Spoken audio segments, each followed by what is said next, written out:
สวัสดีครับทุกคนมาสู่ดังเสียงคาวันนี้ก็เป็นวันสามวันในแรกเขาเลยมาขึ้นย้องคดีวัดป่าเป้าในเขาดีอันคู่มูของกว้างมากในคณะว่าเพื่ออยู่เกี่ยงไม่ได้ก็ดียำทีนี่นะซึ่งไปยำทีเด็ดข่าวคดีวันก็ลุกเอาไว้วันเดี๋ยวก็ถึงมาซื้อปับปิคัปับปิโกมีซีเด็ดๆค่ะในคณะมีดังปูแทนมีอับปุ่มคณะแล้วก็มีปาจากมาแล้วก็มีปับธรรมรามีวักซึ่งในคณะมีดังเป็นดังกลางมีเจี๊ยบค่ะปับปิกในข่าวเกี่ยวกับขออ่านในใจนี้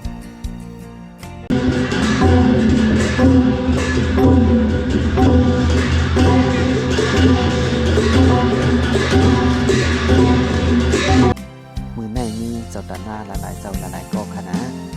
มาจากกามาดูขยะคู่เลยตั้งกินตั้งยำในค่าดีเลยหันในซัมปินปีนังเสียบในปีใต้สื่อในค่าซัมปินปีนังยุ่มเราในค่าอันตึกจากกาเป็นดังคู่นะเพื่อนถามชื่ออะไรจ๊ะยุ่มเหลายุ่มเหลาค่ะ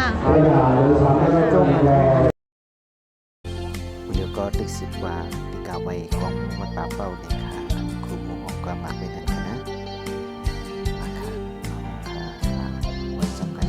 ที่สำคัญคณะ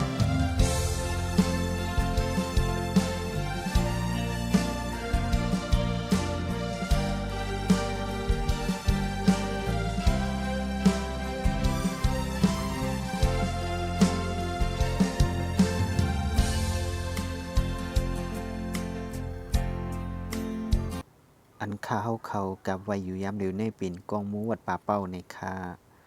อันคูมูเฮาคาห้องกว้างมักไว้ยองย่อวัดป่าเป้าอันว่านั้นเขา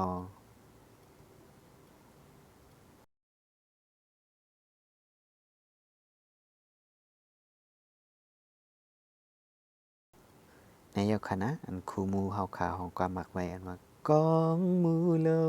งคือวัดป่าเป้าหึงลายเปียวมันหันเรื่องในมาหึง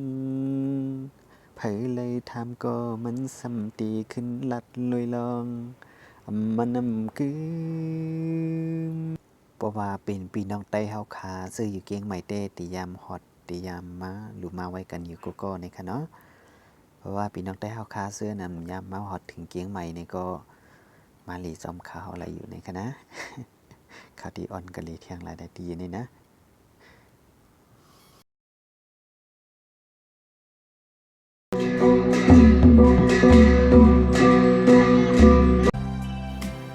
ในซ้ำเป็นในวัดในคาพอเป็นเกียงไต้เฮาคาแน่ที่มีวัดกึกเกียงในคณะ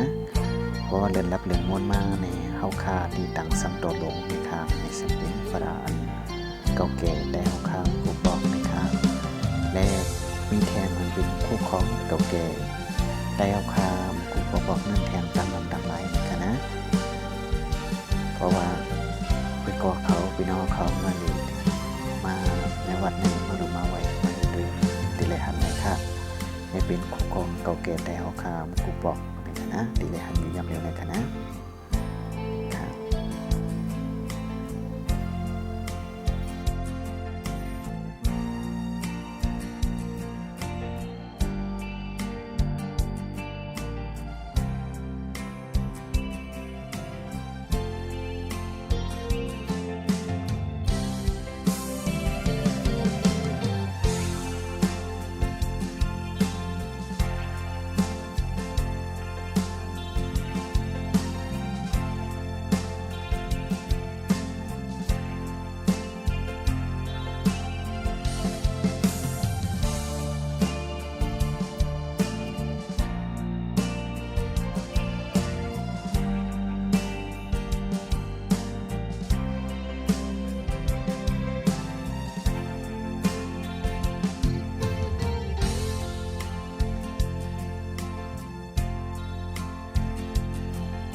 สับเป็นมือย่องจันหนึ่งนะครับบริเวณดีขึ้นกว่าทั้งสองนะ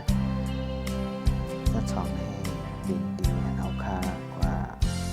ดูคู่หรือคน ดังนะคะส่วนสองก็มีแทงปีแค่ฟังเก่าๆนะแค่ฟังปัดแต่ของคำกุดบอกนะคะมีเจ้าตนะเขาเจ้ามีปากปอยสินั่นนะแค่ฟังวันสีหาสินั่นนะ